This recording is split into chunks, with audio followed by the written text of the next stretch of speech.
Hello dear students, देखिए हमने last lecture में यहाँ तक पढ़ लिया था, ठीक है ना। इस पैराग्राफ तक हम पढ़ चुके हैं। अब नेक्स्ट पैराग्राफ देखिए इसका। An elephant must be taught when to sit down, when to walk, when to go fast and when to go slow. You teach him these things as you teach a child. And जो elephant है उसको ये सिखाया जा सकता है कि कब बैठना है, कब चलना है, कब तेज़ चलना है और कब स्लो चलना है, ठीक है ना। ये चीज़ें हम उसको ऐसे सिखाते हैं जैसे कि हम एक बच्चे को सिखाते हैं, है ना। तो if you say that and pull him by the ear he will gradually learn to sit down. अगर हम उसको कहें धत, ठीक है, तो धत कह के और उसका कान जब हम पुल करें, खींचें थोड़ा सा, तो वो ये सीख जाएगा कि उसको उस समय बैठना है, ठीक है।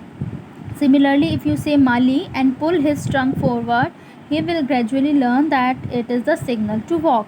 और जब हम हम कहें माली और उसकी जो ट्रंक है वो आगे को खींचें, तो उसको पता चल जाएगा, वो ये सीख जाएगा कि जब उसको चलना है, ठीक है। ये एक क्या है, सिग्नल है चलने का, और ये सिग्नल है धत कह के बैठने का, ठीक है। ये चीज़ें आपने ध्यान रखनी है। ये धत जब हम सिखाया जाता है तो इसका मतलब है ये सिग्नल दिया जा रहा है कि वो बैठ जाए, और जब माली कहा जाता है तो ये सिग्नल दिया जाता है कि वो चले। तो करी लर्न माली after 3 lessons but it took him 3 weeks to learn that. Kari ने जो माली माली का जो उसको सिखाया गया, तो उसने 3 लेसन्स के बाद तक, मतलब 3 लेसन्स तक सीख लिया था माली, मतलब जब उसको क्या करना था, चलना था, ठीक है। But it took him 3 weeks to learn that, पर उसको 3 हफ्ते लग गए ये धत सीखने में, ठीक है। He was no good at sitting down, क्योंकि वो जो था बैठने में, मतलब वो अच्छे से बैठ नहीं पाता था, मतलब उसको अच्छा नहीं लगता था। And do you know why an elephant should be taught to sit down. और क्या तुम्हें पता है कि एलिफेंट को क्यों सिखाया जाता है कि बैठा जाए। Because he grows taller and taller then you who to take care of him, so that when he is 2 or 3 years old you can only reach his back with the ladder। इसलिए सिखाया जाता है क्योंकि जब वो बड़ा और मतलब बड़ा बड़ा होता रहता है तो तुम्हारे को क्या है, you who take care of him, तो आप उसकी कैसे केयर कर सकते हैं, क्योंकि उसकी जो हाइट है वो क्या है, बढ़ती रहती है। और जब वो 2-3 साल का हो जाता है तो आप उसकी बैक तक भी किसके थ्रू पहुंच सकते हैं, सिर्फ लैडर के थ्रू पहुंच सकते हैं। मीन्स कि आप सीढ़ी लगाकर ही उसकी बैक तक पहुंच सकते हैं, ठीक है ना, क्योंकि उसकी जो हाइट है 2-3 साल में और बड़ी हो जाती है। It is therefore better to teach him to sit down by saying that, so that you can climb upon his back, for who would want to carry a ladder around all the time। तो इसलिए उसको ये सिखाया जाता है कि मतलब ये कह के कि बैठ जाए, धत कह के सिखाया जाता है, क्योंकि अगर आपको उसकी बैक पे चढ़ना है तो आप अपने साथ लैडर कहाँ कहाँ लेकर घूमोगे, है ना। तो यही रहेगा, अगर आप क्या है उसको बैक पे आपने बैठना है तो आप हर समय लैडर जो है, सीढ़ियाँ अपने साथ लेकर नहीं घूम सकते, इसलिए आपको ये जो है धत कह के उसको बैठना सिखाना है। The most difficult thing to teach an elephant is the master call.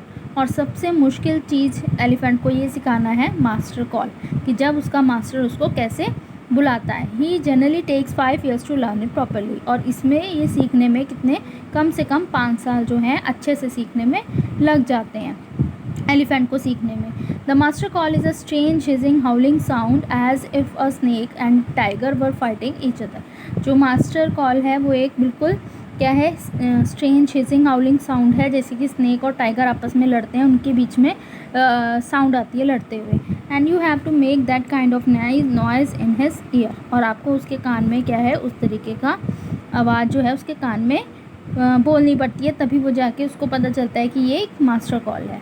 And do you know what you expect an elephant to do when you give him the master call. If you are lost in the jungle and there is no way out and everything is black except the stars above, you dare not stay very long anywhere। तो ये देखिए, if you मतलब अगर आप जंगल में खो जाते हैं, गुम हो जाते हैं, तो आपके पास कोई भी वहाँ पे रास्ता नहीं बचता है बाहर निकलने का, और हर तरफ क्या है, अंधेरा ही अंधेरा है, सिर्फ एक क्या है, स्टार्स जो हैं आपको अब जो हैं दिखाई दे रहे हैं और कुछ नहीं दिखाई दे रहा, तो आप फिर मतलब क्या है, वहाँ जंगल में ज़्यादा देर तक नहीं रह सकते हैं। तो the only thing to do then is to give the master call and at once the elephant pulls down the tree in front of him with his trunk. और आपके पास सिर्फ एक यही रास्ता बचता है कि आप एलिफेंट को एक मास्टर कॉल के थ्रू जो है वो बुलाया जाए। तो एलिफेंट क्या करता है, ट्री को निकाल के क्या है ट्रंक से अपनी उनके सामने रख देता है। This frightened all the animals away, और इससे क्या है सारे एनिमल्स जो हैं वो डर जाते हैं। As the tree comes crashing down, monkeys wake from their sleep and run from branch to branch. और जैसे ही ट्री जो है वहाँ से टूट जाता है, उखड़ जाता है, तो क्या है जो monkeys हैं उनकी जो नींद है वो अपनी नींद से उठ जाते हैं और रन करते हैं, मतलब भागते हैं एक ब्रांच से दूसरे ब्रांच तक। You can see them in the moon light and you can almost see the stags running in all direction below. You can here the growl of the tiger in the distance. अब आपको वहाँ पे क्या है tiger की जो है चिंगाड़ने की आवाज़ भी दूर से आ रही है। Even he is frightened then the elephant pulls down the next tree and the next and the next. और क्या है ये क्या है, इससे जो है आप डर जाते हैं, पर जो एलिफेंट है वो एक के बाद एक जो है वो ट्री उखाड़ता रहता है, वहाँ से निकालता रहता है। Soon you will find that he has made a road right through the jungle straight to your house. और जल्दी आपको पता चलता है कि उसने जैसे ट्रीज़ वो निकालता रहता है तो आपके क्या है वहाँ जंगल से उसने क्या कर दिए, जंगल को खाली कर दिया और आपके लिए रास्ता निकाल लिया है जो कि आपके सिर्फ हाउस तक ही जाता है, ठीक है ना, जो आपके हाउस तक जाता है। तो ये थी आपकी स्टोरी ब्रिंगिंग अप करी, और ये देखिए लिखी है धन गोपाल मुखर्जी ने फ्रॉम करी द एलिफेंट, ठीक है।